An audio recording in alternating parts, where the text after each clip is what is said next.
Good evening, Ben. Can you hear us? And I can hear you. Can you hear me okay? We can hear you, thank you. You'll only Fantastic. get a view of the whole room, I'm afraid, not individual people. No Thank problem. you. Do you want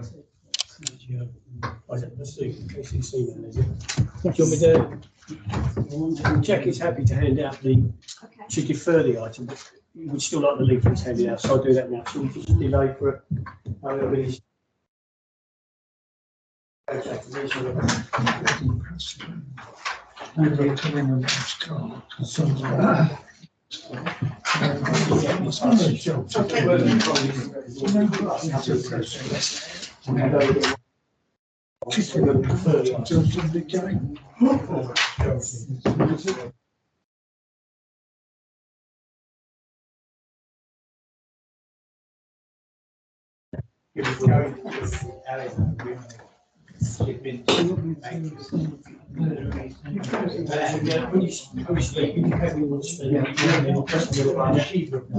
Yeah, okay, yeah. Because we are broadcasting. Okay.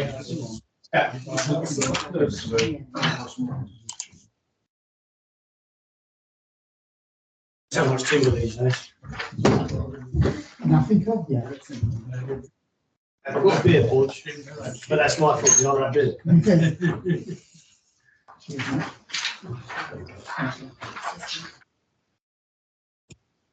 Since bloody hope that you find in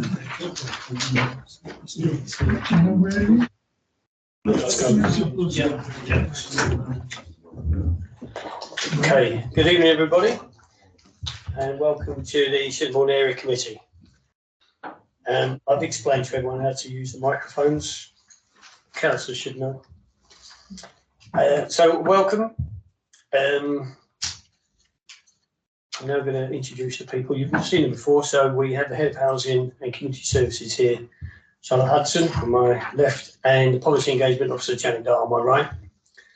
And we have in attendance virtually Ben Sherrod, correct pronunciation, and he's here representing KCC on the Community Services consultation.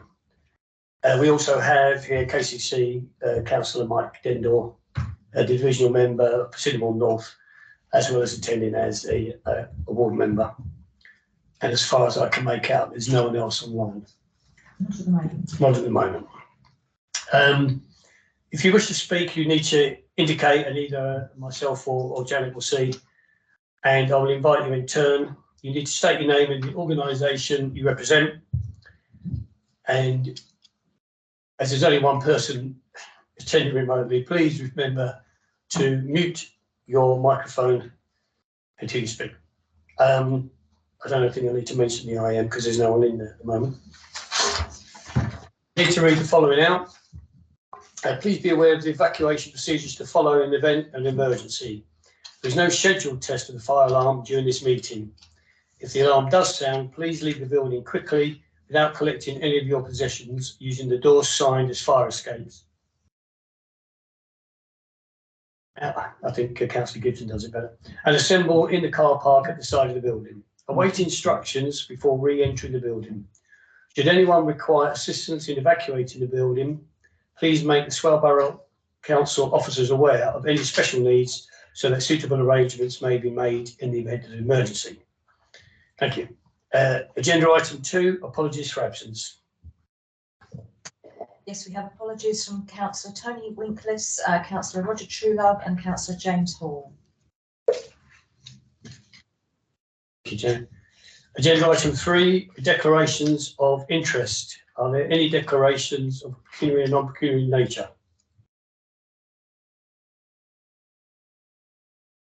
I should say. Yeah, could you please use your microphone in the council roles? Sorry, yeah. My involvement with Swale Media Arts Centre. Thank you, councillor Rolls. Correct. Agenda item 4. Like members to agree the minutes of the last meeting held on 13th of December 2022, minute numbers 512 to 522 as a true record. Thank you.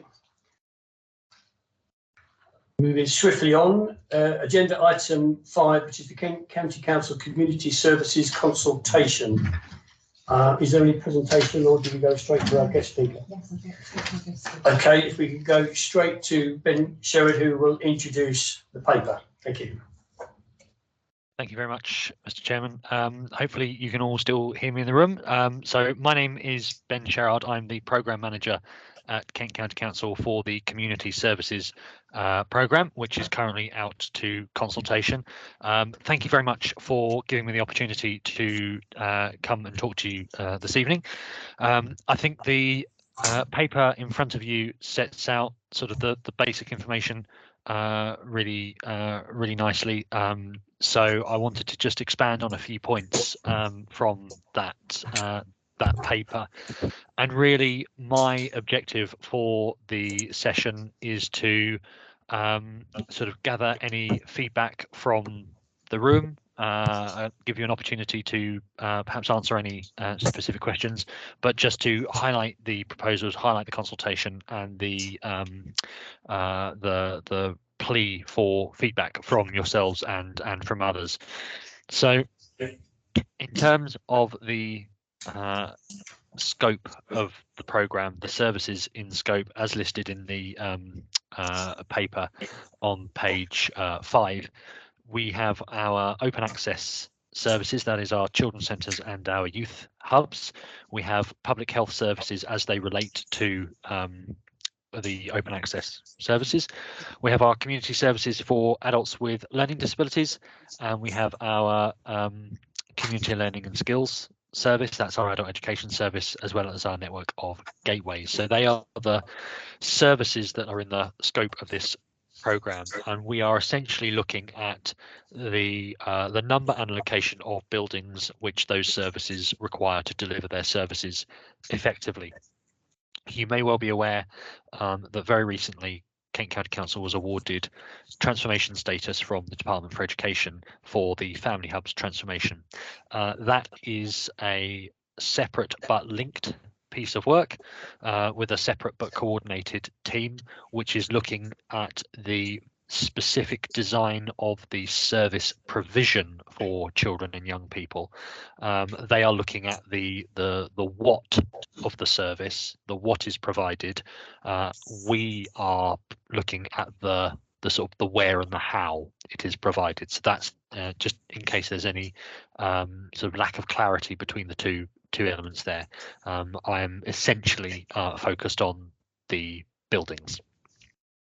So there are a number of reasons why KCC is looking at this currently. As I'm sure you will all be well aware, the financial picture for local councils is tough and getting tougher. We have high and rising costs linked to our large portfolio of buildings.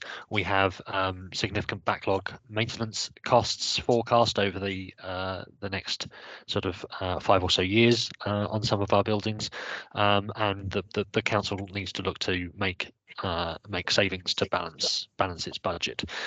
So there were a number of ways that we could have looked to address some of those challenges as it relates to our buildings. We could have chosen to just identify our most expensive buildings to run, for example, and proposed shutting those. We haven't done that. We could have looked to identify our most environmentally inefficient buildings to run and propose closing those. We have not done that. What we have done is sought to put an understanding of the need for our services at the heart of our process. I'll talk a little bit now about what that process has looked like. We started by looking at data sets, for instance, the indices of multiple deprivation, broadband speeds, transport accessibility, demographic trends, population growth. Started to look at all of this data at the ward level for every single ward across the county to try and get an understanding of where the highest need for our services exists, in which communities the highest need for our services exists. We took that data and our interpretation of it to the services in scope, and asked them to sort of verify what our understanding was. We asked if we were missing anything, if our interpretation matched what they saw sort of day in, day out as they delivered their service. And at that point, we invited them to provide their own sort of data sets to help inform our process. That's where we got data around sort of the reach of particularly vulnerable families in the community. It's where we got data around usage of particular centres, and that all kind of fed into our mapping of need across the county. Important to say here that there are no areas in the county where it is considered there is no need for our services. It is very much a case of comparatively higher and comparatively lower need. Once we had that understanding, data-led but service delivery verified understanding of need, we overlaid our existing property portfolio onto those sort of need maps, and we started to ask ourselves, of the buildings we had, did we have buildings in wards where we had identified high need? Did we have buildings in the neighbouring wards to the high need ward where transport accessibility was good? Did we have buildings in well located, easily accessible locations close to other services that residents may seek to access?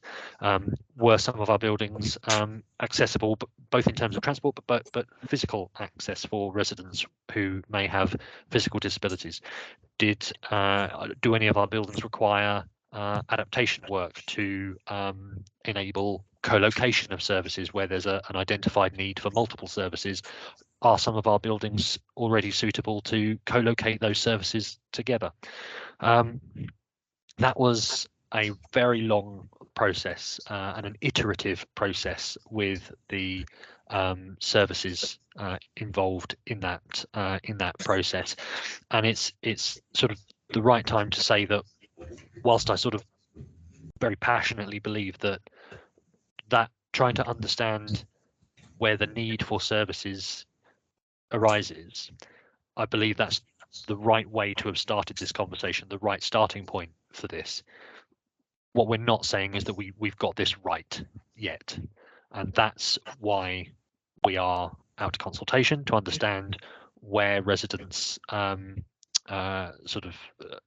where people sort of accept the sort of changes we're proposing, and where people tell us that the lived experience does not match the data that we have used to emerge these draft proposals. The need framework is a really useful tool. It's a very useful way of starting this conversation, but it is not a perfect tool, and it has been an ongoing process of evolution of these proposals with the services to get to the draft proposals that are now out to consultation. So I will very briefly, although it is detailed in the pack in front of you on page 6, and I think page 6 references the relevant page numbers in the consultation document as well, which I'm very grateful for. In terms of the buildings relevant to this area committee, we are proposing to essentially leave the Grove Park Children's Centre and the Newhouse Youth and Sports Centre. What we have done there, what you'll see on page 6, is where we are proposing leaving those buildings. We have tried to, in the spirit of transparency, tried to show where the nearest alternative location physical building would be based on these draft proposals. So we are, for instance, proposing to keep Milton Court Children's Centre, the Merston Children's Centre, the Woodgrove Children's Centre. What we are not saying by highlighting where the nearest alternative location is, what we're not saying is, and so we expect residents to make that journey. Because one of the other elements of service delivery that we are sort of eager to hear feedback about from residents and from yourselves, is what good outreach provision would need to look like, would need to feel like, so that residents feel that they are still getting the service they require where they require it, even if it is not from a KCC building. Now, outreach is something that we as an authority do a lot of really good work through already, and we are frankly sort of agnostic in terms of which specific building, which specific location outreach is delivered from. It could be a partner building, it could be a doctor's surgery, it could be a school, it could be a cafe and a post office, if that's where the local community happen to be and where they happen to access already. The need framework and the discussion with the services around the need framework has shown us that an area of high need, whilst that would automatically sort of lead you to think that you would require a permanent physical presence in that location, whilst that is often the case, actually sometimes the high need is in a community that is very reticent to come to one of our buildings in the first place, regardless of how close it is to them, be that through stigma, suspicion, all sorts of reasons why residents would not feel sort of comfortable coming to a KCC building, and so going to them on their turf essentially is a better way of delivering service to them. So one of the things I'm I suppose, or two areas of feedback I'm really keen to capture if I can, beyond sort of anything you may want to feedback anyway, is where you feel the lived experience does not match the proposals we have put forward, where you think we may have misunderstood the lived experience or not had the opportunity to feed that in yet, and then what good outreach provision would need to look and feel like in those locations where we are proposing to close buildings. I have said a number of times that they are draft proposals. That is the case. No decisions have taken place yet. The consultation closes on the 26th of March.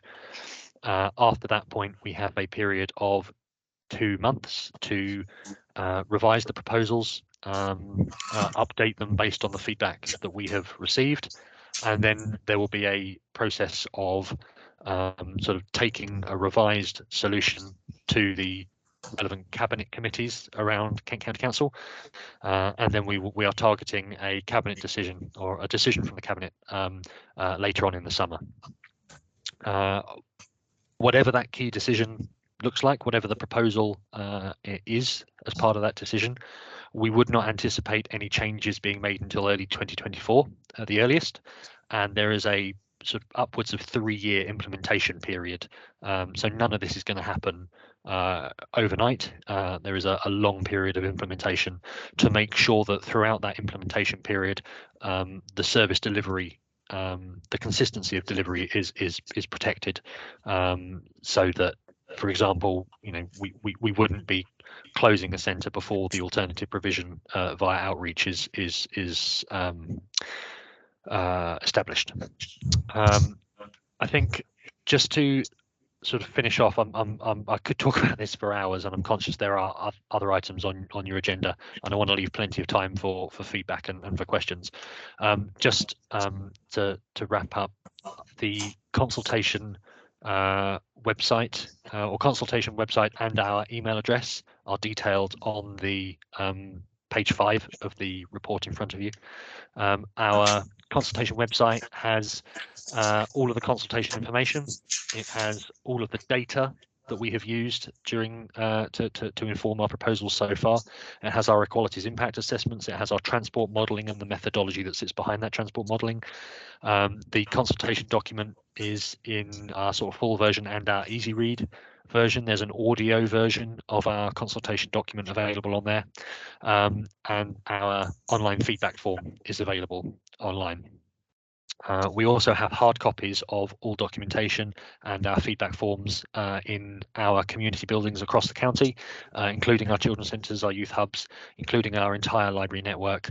And we are encouraging people to send back the feedback forms via a free post address. The formal feedback form is by far and away the most helpful form of feedback that people can give us. However, if people do not wish to use that form, if people wish to just email us instead, they absolutely can do that. Our email address is included in the papers, and on the consultation website you will also find details of a phone number to call if people don't want to write to us. If they just want to call and leave a voicemail, they absolutely can do that as well.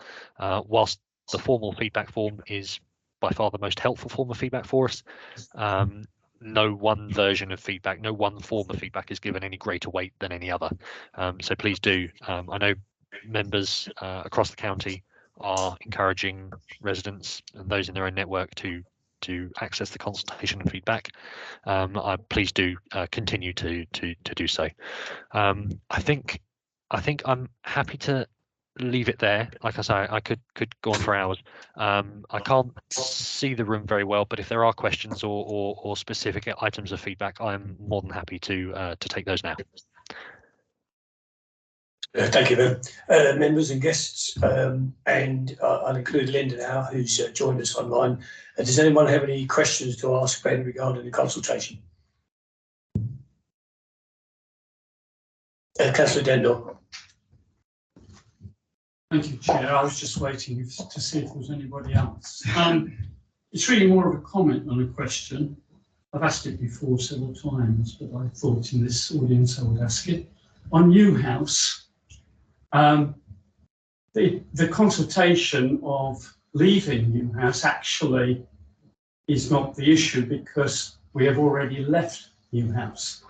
It's already been closed due to the repairs for the front building being afforded, really, albeit the sports hall at the back is in a reasonable form. But as far as Children's Centre and Youth Hub activities are concerned, it's already closed. Maybe Ben would like to comment on that. Thank you, Mr. Dender. Yes, I'm aware that centre is closed. Forgive me, I'm not from the service. I think previously when we have briefed members, I've been accompanied by Hemma from the service, who was unable to join me this evening. What I can do is get a written response to that particular point from Hemma, who is sort of in charge of that service, and I can feed that back either through Janet or through the chair for the group. Thank you. And secondly, I just note, and I have noted several times when this has been talked about before, when you mention alternative venues, that you did not mention village halls or community halls. And I think they're an important venue for you in various areas, particularly rural, of course. So it would be good to hear that you're considering those as well. Short answer, absolutely yes. Slightly longer answer, we are talking via Calc primarily, but we are engaging with individual parish councils and town councils as well, and a large portion of that conversation, beyond just sort of providing briefings and information around the consultation, is to engage with them on whether there are any opportunities to access buildings that they own, parish halls, town halls, community centres, from other organisations. So hopefully that's given you the reassurance that yes, we absolutely are having that conversation. If I could come back, Chair, please. Yes, I noticed you mentioned Calc and parishes. Sittingbourne North is a non-parished area. So please be aware that in non-parished areas, you should be considering consulting the councillors or someone else about the halls in their area. I think think that's a really fair point that I take on board. Thank you very much. And indeed, you're absolutely right. We are hearing from district and KCC members as well in areas which are not parish. So absolutely a fair point. And finally, on outreach, I would be interested in your thoughts or comments on digital outreach and using digital to reach people maybe in their homes, those that obviously have got the capability to do it.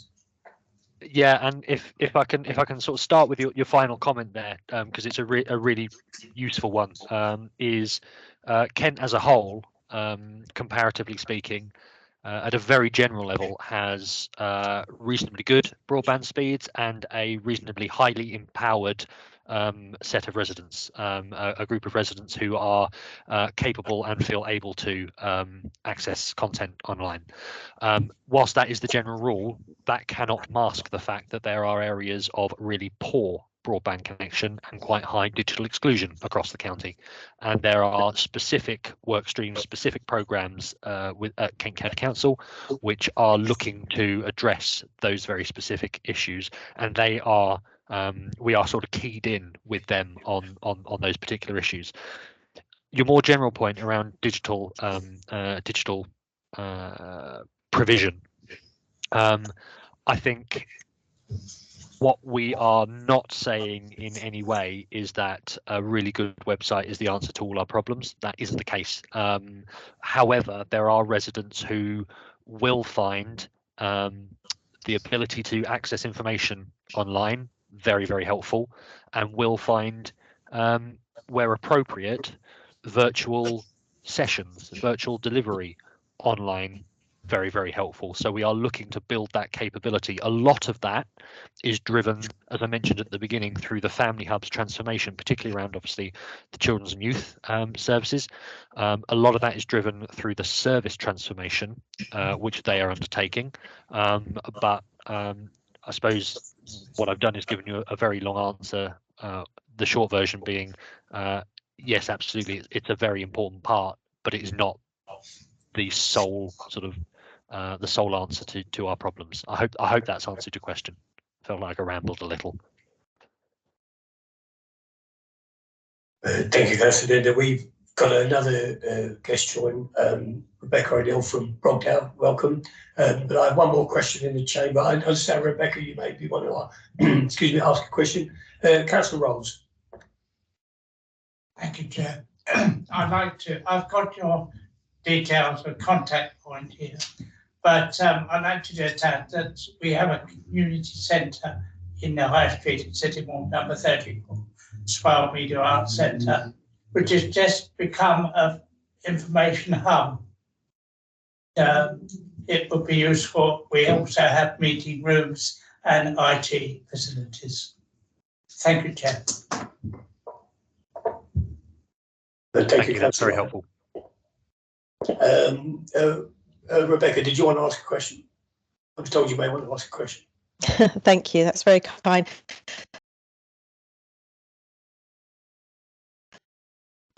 So I'm not sure what's gone before, but I am interested to understand what's happening with KCC looking at youth provision, obviously, as we run the commission part of the youth service with KCC. We're without a community building to really have any youth work in a youth centre, and I know about the family hubs and what's happening with that. But as you'll hear from all of the commissioned youth services, because we've all spoken about this regularly, that young people who are teenagers don't tend to mix in family hubs, and that's not a good destination for teenagers to be, and it's not then helpful either for the families or young children to have teenagers there. And as I was saying to Charlotte this morning when I saw her in another meeting, that actually the skate park in Sittingbourne, the area has been given to us on a lease with Swale Borough Council, and half of the area has got the ability to have a community centre in it, which we would like to build. And it makes sense really, if Newhouse is shut and we're looking to build and we have the land and we're working already in partnership, that there could be a multi-service hub that could be there for youth service and youth provision in the Sittingbourne area, and we could have various people from whether it's health or social services, KCC, working in partnership to do something there. And I was wondering what your opinion was of that, and what provision is being looked at moving forward. No problem. Thank you very much. You broke up a little bit a couple of times at the beginning, so if I missed something, please tell me to come back to it in case I've missed it. It's a really fair point, and to be honest, it's one I didn't personally. I'm not from youth or children's services myself, and it's a point I didn't personally appreciate until through this consultation process, talking to young people in youth hubs as part of their sessions, and hearing from them how sort of protective they are and how important the space is to them, and identifying that as theirs. And clearly there is an inbuilt conflict there when you talk about the integration and then all through provision and how that is managed. Now that is really a question for the Family Hubs programme, who are dealing with that transformation. What I think I would definitely suggest we do, possibly outside of this session, is pick up on any opportunity in Sittingbourne on a sort of hub facility, as you mentioned. I think that's something that is absolutely worth a conversation outside of here. So I think I can get your details from the meeting agenda. So if you're happy for me to contact you after the session, I'd really welcome a broader conversation on that. I would be happy for you to contact me, and I think it's also worth mentioning that I'd be happy also to seek to raise the funds to build the building, and we already have some of the funds to put towards building a building there, and that we already are looking at an architect and designing the building, and there has been already through the Barge Museum been some of the searches done. And it might be possible for someone like Swale Borough Council, who are very generous in how they help, to look at helping with some of the other searches as well to get something done. So I think there is definitely a way forward for young people in the centre of Sittingbourne through something like that. And I would like to discuss that. I'd also not just be interested in your opinion of that, but of the wider committee.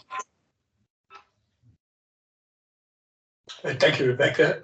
I have Councillor Whedon, if you would like to speak, and then we will open the floor up to responses to Rebecca's point. Thank you.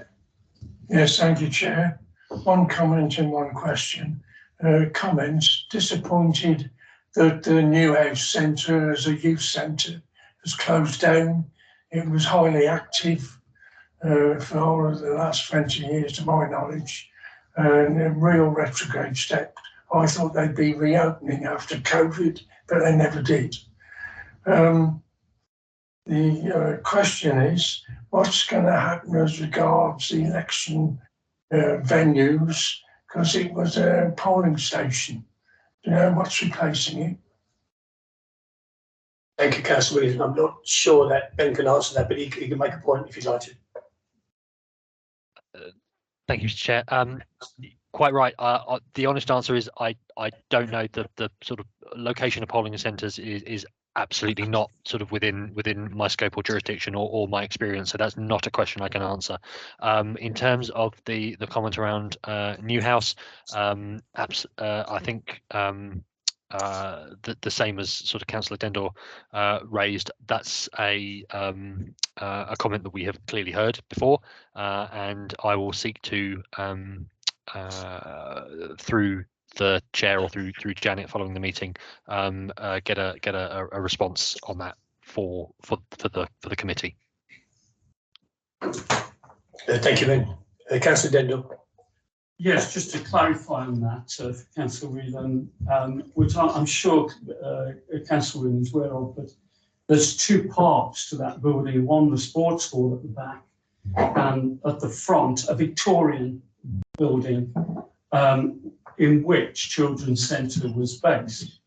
The front building, the roof is completely needs replacing, so it's on a health and safety basis, and it was finding the money to replace that. Unfortunately, it included then the sports hall at the back, which is usable, but it's difficult to split the two. There are, however, a couple of users of the sports hall at the back on a tenancy at will basis until the final decision is made of what's going to happen to the site. But the closure of it was to do with repairs rather than any other reason, the cost of repairs. So it was just a clarification on that. Thank you, Councillor Denver. Excuse me, do any members have any comments or questions to ask Rebecca regarding the proposed hub? I obviously knew about that, having done a bit of time, I think is the word down there. Councillor Dendell. Yes, no, just to say I was also aware of it from Rebecca some time ago. And just to say that Councillor Wright and I, and I'm sure others in the Sittingbourne area, regarding the demise of Phoenix, look forward, would in any way help that we can to get another community centre or a multi-user building possibly in Sittingbourne. So fully with that. Thank you, Councillor Dendell. Any other points or questions? Councillor Gibson. Thank you, Chair. My question for Ben is really around, we're talking about viability of the buildings, maintenance and so on, but is there any scope in any of those buildings to kind of reinvigorate it in terms of additional income from tenancies, leasing with others when they're not in use, specifically for the children and youth elements? That's a really good question. So in terms of the future buildings, if these draft proposals were the final decision, the future of the buildings would be subject to the Kent County Council's disposal policy. So we would look to what alternative use could be made of the buildings. There are going to be some buildings, for example, which frankly we are never going to be able to sell because they are on school sites. So we would look to identify how those buildings could be used by other organisations, perhaps, that are sort of safe and appropriate and complementary to the educational use on the site. There will be other buildings that we will look to sell in line with our disposal strategy, so disposal policy. Apologies. So I think hopefully that provides the answer. What the current disposal policy does not currently allow for is essentially KCC reaching out to any organisation by way of a sort of first right of refusal for a building. It has to go through a sort of a tender process, but there are various sort of criteria through any bidding process beyond just the sort of financial aspect. I hope that's answered the question. It has been, thank you. Thank you, members and guests. I have one comment and one question, if you have time, Ben. First comment is Grove Park's in Bournemouth Grove, as far as I'm aware. So it may be worth presenting that to Western. Oh, they've already done that. They have seen that. And the question would be around the disposal policy. Would KCC be looking at community asset transfers, or is it strictly going to be a financial disposal policy? Thank you, Ben. It's a good question, and as not being an estate officer, I don't know the answer. I'm afraid I have exhausted my knowledge of the disposal strategy in my previous answer.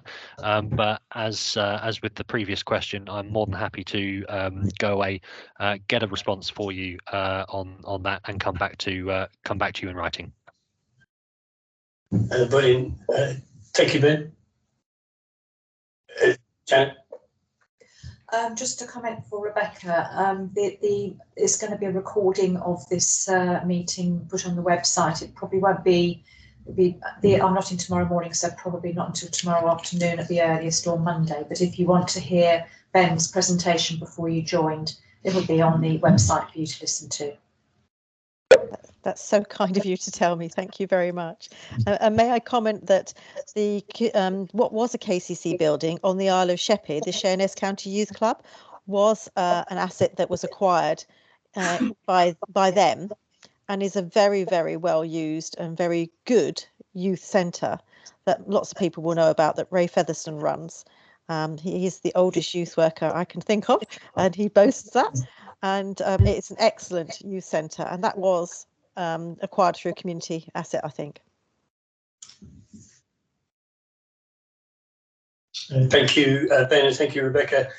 You are free to go, Ben, now, if you would like to, apart from making some contact details at a later point. Is that fair enough comment? Yes, I can pass on if Rebecca's happy for me to her contact details to Ben. Yes, that's absolutely fine. Thank you very much. I'd really appreciate that, and just thank you very much for the opportunity to present this evening. Thank you very much.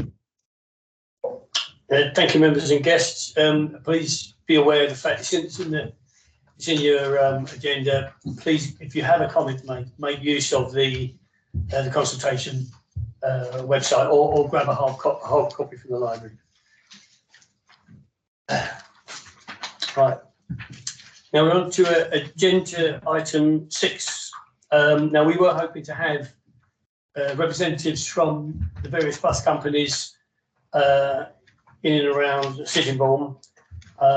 Jackie Davison's prepared a paper, but he has agreed to defer the item. We've made some further contacts, and we should be able to get representatives from all 3 services. But I believe, Jackie, you would like to speak to your paper. Please, Chairman. The first thing you might be, I had a meeting in Queenborough which finished at 3:15. It took me 3 hours to get from Queenborough to here, for over 3 hours. I didn't use the train because if you use the train at Queenborough and the ticket machines are not working, you get charged £100. And this is another problem that needs looking at, but obviously it's technically outstanding, but and it means that the fact there's such a big gap in the afternoon of bus services from Sheerness, an hour and a half, now 35, and the following bus was cancelled. So it turned out to be 2 hours 35 minutes. It was like 2 hours 45 because that bus was actually late. It's why I sort of rushed in at the last minute. You've been given, if you've got any comments you want to raise with the bus buses, anything at all, you could email me. Both the Council Damian and Janet have got my email address, or you could use, if you want to send it direct, it's nkrug@blueyonder.co.uk.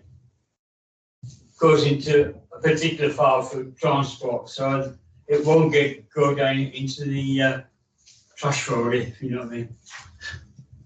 Okay, I think that's all I want to say. Thank you. Chair, sorry, I didn't get that email address. Can you just repeat it? Yeah, NKRUG.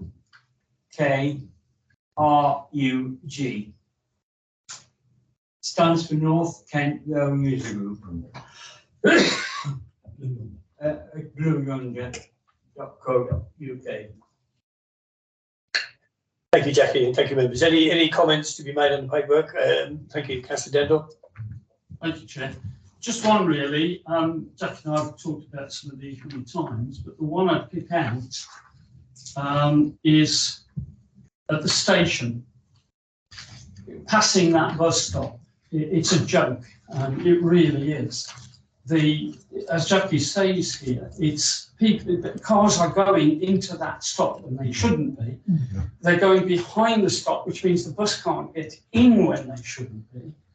And also, as Jackie says here, 3 buses arrive at the same time, so of course they're blocking the whole road. That side, it really is a joke. I'm not sure. I don't think the outside is National Rail. Somebody may correct me on that. I think the road side is not National Rail. The inside, where the taxis go, that's National Rail. Yes. I know. I don't think the outside is. So it is something I'll take up. I don't know if there's anything we can do, but I'll certainly take it up at KCC, because it is awful, that job there. The hub, I totally understand what Jackie's saying about the hub, but I'm afraid it's probably too late to do anything about it. There isn't any land that we can expand on. Basically, it is too small, I agree. But there's nothing much, I think, that we can do on that. There's no ground to do it. But yeah, that station side, I totally agree. Thank you, Councillor Dinder. Jackie, did you want to come back? Yes, please, Chairman. The hub, I know I said it is too small, but there are things I want to discuss with the bus companies so that we can reduce the amount of buses that are sitting in the bus hub, which is and possibly some of the buses will not go into a blocked up. There's certain access and cars going through. There are things we can do to improve it, but it still is. There's another option to do, which I don't want to go into now, but I'll discuss it possibly with yourself or before the next meetings to give you some ideas. And I have put a proposal for changes outside, which I'll discuss with Councillor Dender next time I see him, probably next week. Thank you, Jackie. Councillor Dender, do you want to come back? Yes, just briefly. Yes, I agree with Jackie on that, but there is a waiting, a parking area on the other side going down St Michael's, and I'm not convinced the buses are using that often. So again, it might be something we can take up with the bus companies. They're waiting in the bus hub, and in fact, they should be waiting on the other side and then coming back up. So it's maybe something else we can pursue. Thank you, Councillor Dender. Yes, we hope we have now got contacts for all three. Unfortunately, the only way we could deal is via the online forms, which aren't very quick. But we've now been speaking with Roland Islington at Chalkwell. He is going to help us find contacts for the other two companies, and we hope to have all three representatives at a future meeting. Sorry, can I be cheeky and get a third bit? Talking about Roland, there is you are aware, of course, Chair, that there is a petition in to make the Crown Road one way. And one of the issues that stopped this the last time was the bus company refusing to come down the high street and onto St Paul's. Yes. So it might be something we should discuss with Roland to see if he's willing, because I believe that it's going to be mostly his buses going on that route now rather than the Riva. So it might be something worth discussing with Roland if he's willing to consider that. Thank you. I will respond to that first before I go back to Jackie. The initial discussion was to close the road completely a few years ago, which obviously the bus companies disagreed with. And then when Councillor Winkless and I carried out the petition, there was a difference between the numbers we counted on the petition. That was the numbers that were counted as so it could be presented to JTB. But we do plan to do a second petition to get a better idea of the actual numbers. Jackie. Yes, I want to add something. In fact, using Crown Road both ways, travel masters, double deckers, they're too wide to go down Milton High Street. There's a diversion onto St Paul Street. So they've either got to completely change the route, they've either got to go down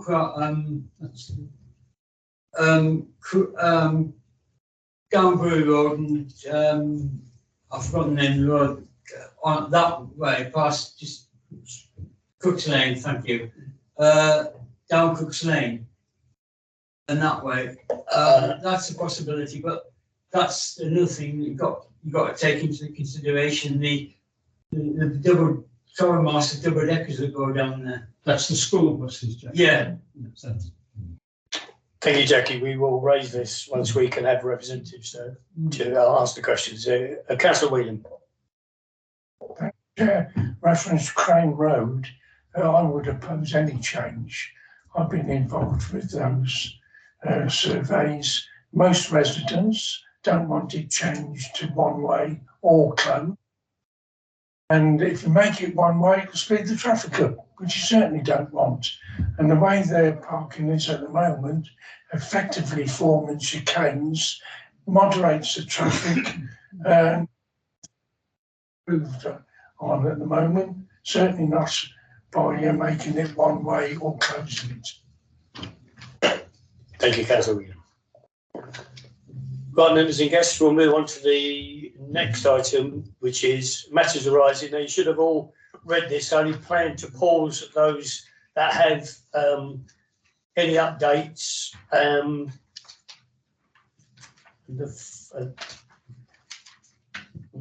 Unless Charlotte has an update to item 1. No. Okay. Item 5. Sorry, Chair. Could I come in at item 3? Indeed, Councillor Dender, item 3. Thank you, Chair. Just briefly, just an update on that. It has advanced a bit, very so, a bit like treacle, but it has advanced. And as I understand, at the moment, the viability is there. The 106 is agreed. There is some talk about a couple of invoices. There's some disagreement, but I think they've sorted that out now. I'm hoping that the approval is, and it's delegated to officers, so I'm hoping the approval is fairly imminent. Thank you. Thank you, Councillor Dender. Item 5, as far as I'm aware, I haven't yet to check because I haven't gone past it, it was too dark. The light by the bus stop has been fixed by KCC. Unfortunately, they've left a rather ugly galvanised box sticking out. So I will be requesting the permission to paint it a more pleasing colour. We've been advised that there were no lights in the clock drum previously, but I was speaking about this the other day to our members in our group, and we're going to look at any anecdotal evidence that had been lighted in the clock drum, and we will also be carrying out a survey of residents who live near the clock to see if they'd be happy to have it chiming again, as I believe the reason it was stopped chiming outside of it breaking is it was too noisy. But it's a very historic bell and it would be nice to hear it again. Option 6 is a reply for that now. Councillor Rolls, did you want to speak to item 8? Anything on the lease you needed to update us on? I've only got a few things. I'll go through it. I would like to just say that the media centre now has had the refurbishment and as I said earlier, is now a community hub for visitors to pick up any leaflets or information, not only that's going on in the town, but also in other areas throughout Spain. We failed on the CIO, but it's only because of the documentation that was put to them. There was a few things missing, but that is being corrected. Should be, by the time we meet again, we should have some news on where we're going forward with that. The exhibition we've got at the moment, as it says here, has been successful and is closing the end of next week with a new exhibition for March. We'll be opening on Saturdays the museum, which we're just getting together a team of volunteers to training them up to operate the museum. And as we had a very successful filmmakers evening the other day with visitors from Nigeria, filmmaker and his family, and that was well attended. In all these functions that we're holding at the media centre is bring, we hope, success to the High Street and also to Sittingbourne. And tomorrow, not tomorrow night, Saturday night, we've got a screening at the Avenue Theatre of the 40th anniversary, the first episode of Hello, Hello, with Vicky Michelle giving a Q&A. I think that's Chair, as much as I have to report to our next meeting. Thank you very much, Councillor Rose. Thank you for the update. It's a very good centre. I was there today, funny enough. No, it's not. So is Jennifer. The next one I've got to comment on is item 10.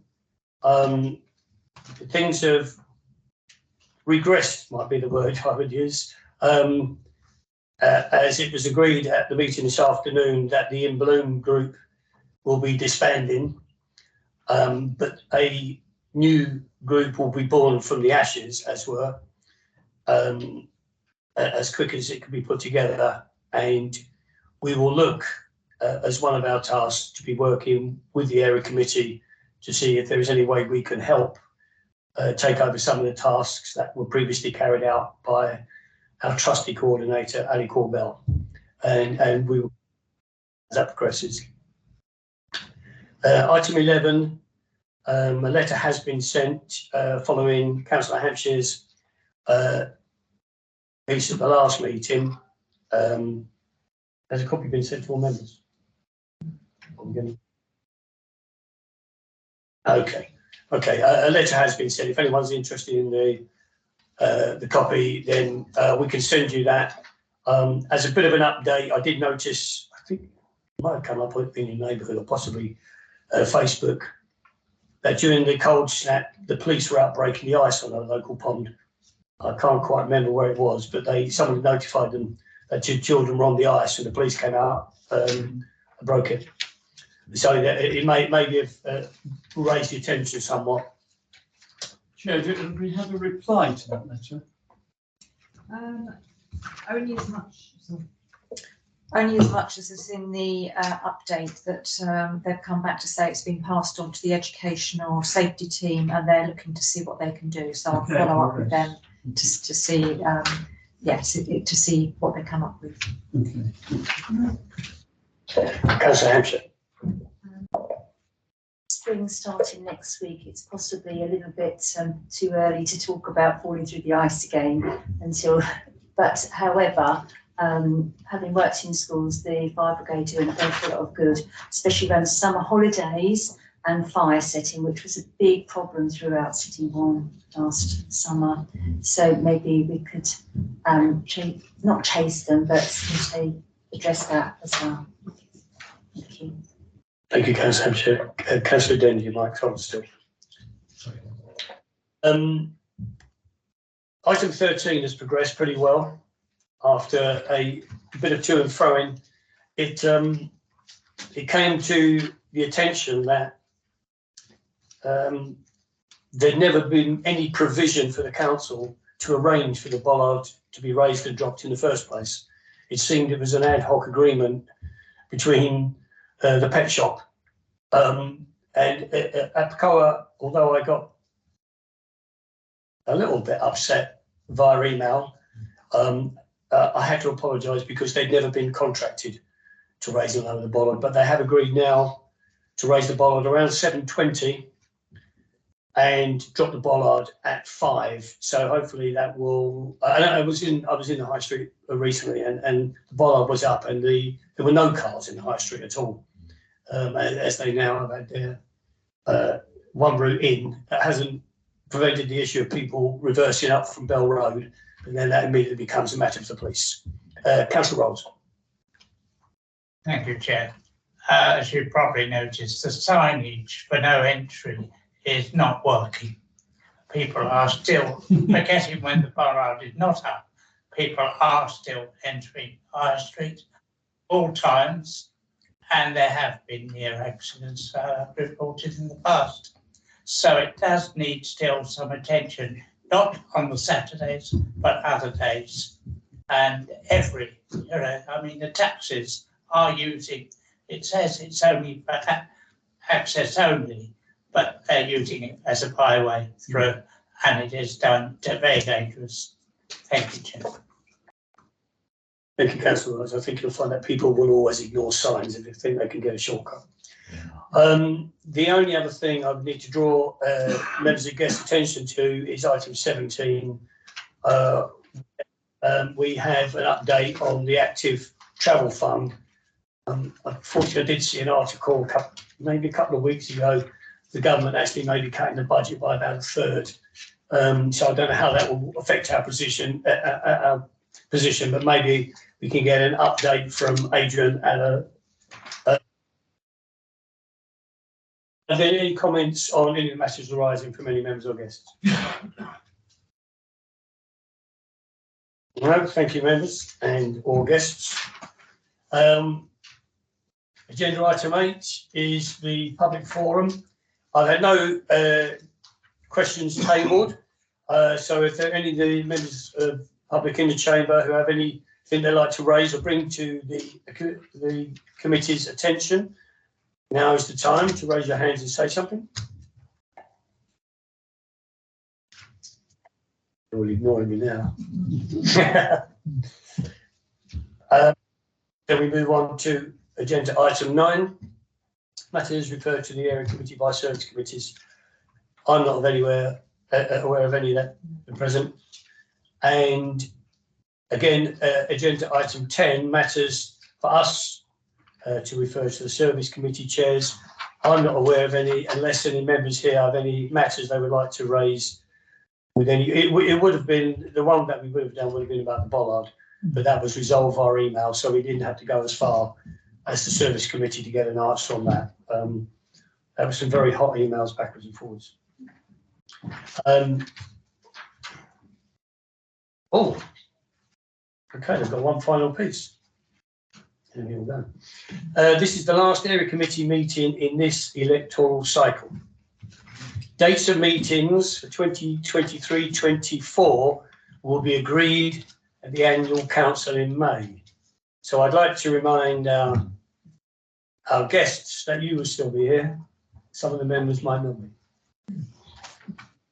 And unless there's any other matters or any other questions, I'll close the meeting. Well done, Robert.